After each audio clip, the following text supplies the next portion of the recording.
Welcome again to this another consultation. It is always a joy and pleasure to be able to engage with you, to talk to you about some of the issues that plague people's souls. Now, over the last couple of consultations, we have been considering the diseases of the soul. And in our previous presentation, our consultation, we looked at the shepherd and the sheep, his relationship, the shepherd's relationship with the sheep, and how crucial it is. And we're going to be looking at verse by verse. We're going to go through Psalm 23. It doesn't have to be boring. It can be very vibrant and very much alive. So I'm going to try to paint some pictures with words for you so that you can compute it and process it through your mind so that it filters down into the very crevices of your soul. And where healing is needed in your soul, that which filters down will be able to permeate every aspect of your soul. So just like there are different chambers or different rooms in a home, so there are different chambers and rooms within the soul. And much of that is in our subconscious mind, our conscious mind, and we've stored so much of that information in our mind. And often, some of the problems that we face is largely due to the fact that we haven't processed very well our subconscious. We haven't put a filter on to filter and keep out all the toxins. So what we're going to be looking at is Psalm 23. And in the very first verse, a very well-known psalm, it says, "The Lord is my shepherd, I shall not want." What does that really mean? Well, first and foremost, it doesn't speak about the Lord being our shepherd in the collective sense, but it personalizes it. The writer says, "The Lord is my shepherd." So you may say, yes, the Lord is a shepherd, but is he your shepherd? If you know him as your shepherd, then I can assure you, you will not need any other shepherd. You will not want or desire to place your faith in any other authority. He is that authority. He is your protector. Now, in the early years, even in biblical times, and even after biblical times, let's say 100, 200 years ago, shepherds played a very different role to the way that modern shepherds fulfill their duties and responsibilities.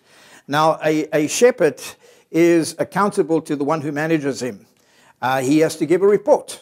The boss may actually say, "I've left you with 200 sheep. Have you still got 200 sheep?" You'd say, "Well, actually, it's grown. We've also had some lambs."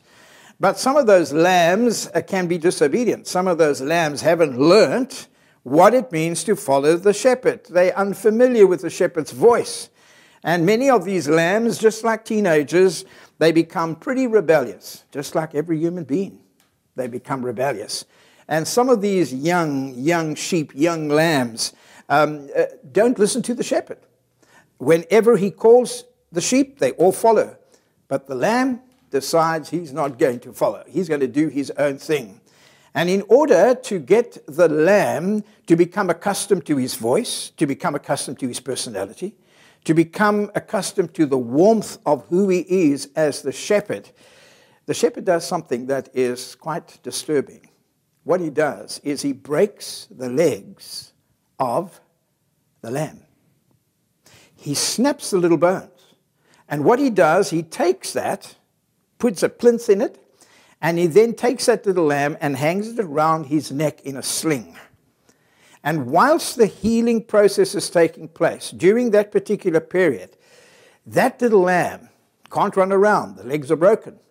Whilst the legs are mending, and the little lamb is actually in the sling of the shepherd, it hears his voice. The first sheep or lamb that hears the voice of the shepherd is the one that's actually hanging around his neck. And furthermore, it also senses the warmth of his body. It hears his heartbeat because it's close to him.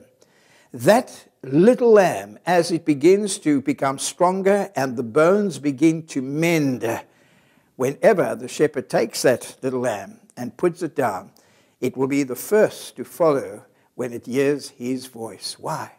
Because it's become familiar with his voice. It's got closer to him. It's understood his personality. It's understood the warmth of who he is as the shepherd, that he is the sheep's protector. And therefore, all the sheep who have been disobedient go through this particular process where bones are broken, and it becomes pretty traumatic, but it's necessary to go through the broken bone stage in order for the lamb or the sheep to bond with the shepherd. Now, you may be sitting there thinking, well, I can identify with that. I have gone through so much agony. I go through so much pain on a daily basis. This pain is not only physical, sometimes it's emotional and psychological and even spiritual. And therefore you feel yourself that you've been abandoned. You feel, why has God allowed me to be such a broken person? And more importantly, why is my soul so broken? Often that brokenness is necessary for us to know that we need healing, that we need to go through a nurturing process, that we need to get closer to the one who promises to be the only source of our happiness and peace and joy and purpose.